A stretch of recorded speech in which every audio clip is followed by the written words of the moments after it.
सब कुछ ब्रह्म ही है, इसका प्रतिपादन।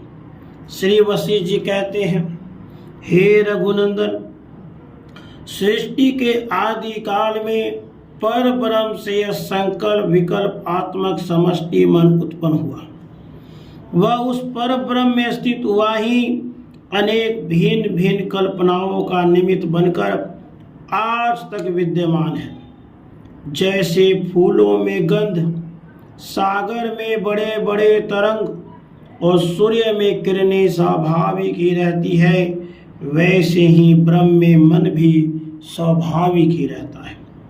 किंतु राघव, जो पुरुष इन किरणों की आदित्य से अलग भावना करता है, उस पुरुष के लिए ये किरणें आदित्य से अलग ही है।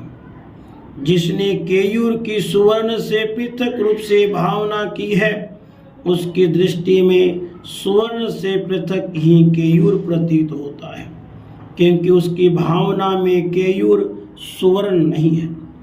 परंतु जिसने किरणों की आदित्य स्वरूप से ही भावना की, जिसकी दृष्टि में वे किरणें आदित्य रूप ही ठहरती है, और वह यह कहता है आदित्य रश्मि भेदों से शून्य ही है, यानी आदित्य और किरणों का परस्पर कोई भेद नहीं है। जिसने तरंग की जल भिन्न रूप से भावना की, उसमें एकमात्र तरंग बुद्धि अस्तित्व रहती है, जल बुद्धि नहीं। किंतु जो पुरुष तरंग की जल रूपता से भावना करता है, उसे सामान्य जल बुद्धि ही रहती है। ऐसा पुरुष जल और तरंग के भेद से निर्मुक्त निर्विकल्पक कहा जाता है। जो पुरुष केयूर सवन से भी नहीं है ऐसी भावना करता है, वह सामान्य सवन बुद्धि वाला भेद शून्य निर्विकल्प कहा जाता है। ज्वाला पंक्ति अग्नि से भिन्न है। जो पुरुष ऐसी भावना करता है, उसे अग्नि बुद्धि उत्पन्न नहीं होती, केवल ज्वाला बुद्धि रहती है। किंतु ज्वाला की पंक्ति अग्नि से भिन्न नहीं है। इस प्रकार जो भावना करता है, उसे केवल अग्नि बुद्धि ही रहती है और उसे निर्विकल्प कहा जाता है। जो पुरुष निर्विकल्प है वही महान है। उसकी बुद्धि कभी क्षीण नहीं होती, सदा एक रस रहती है। उसने प्राप्तव्य वस्तु परमात्मा को प्राप्त कर लिया, इसलिए वह सांसारिक पदार्थों में कभी नहीं फंसता। सौ प्रकाश स्वयं आत्मा ही अपने आप जब संकल्प करता है, तो वह आत्मा ही भिन्न की तरह भासने वाला संकल्प आत्मक मन हो जाता है। फिर मन ही अपने विश्वाकार आकृति की भावना कर लेता है।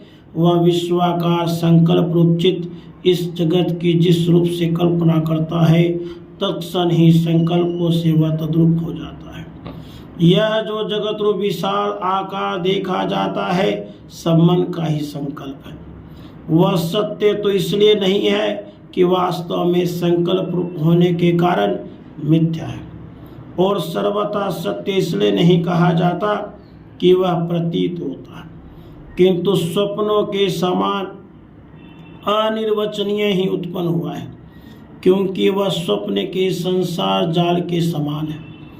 जैसे साधारण प्राणी के मन का संकल्प विविध सामग्री रचनाओं से सुंदर लगता है, वैसे हिरण्यगर्भ का भी वह व्यापक मन का संकल्प सुंदर लगता है।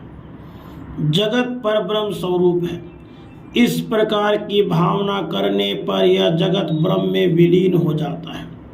वास्तव में तो यही देखा जाए तो यह जगत कुछ भी नहीं है, किंतु यदि दृश्य जगत को अपरमार्थता कहा जाए तो वह हजारों शाखा प्रशाखाओं में विभक्त हो जाता है। अतः तुम जो कुछ करते हो उसे निर्मल चिन्मय ब्रह्म ही समझो, क्योंकि ब्रह्म ही जगत के रूप में वृद्धि को प्राप्त हो रहा है, इसलिए उस ब्रह्म से भिन्न और कुछ भी नहीं है। राधे कृष्ण, राधे कृष्ण।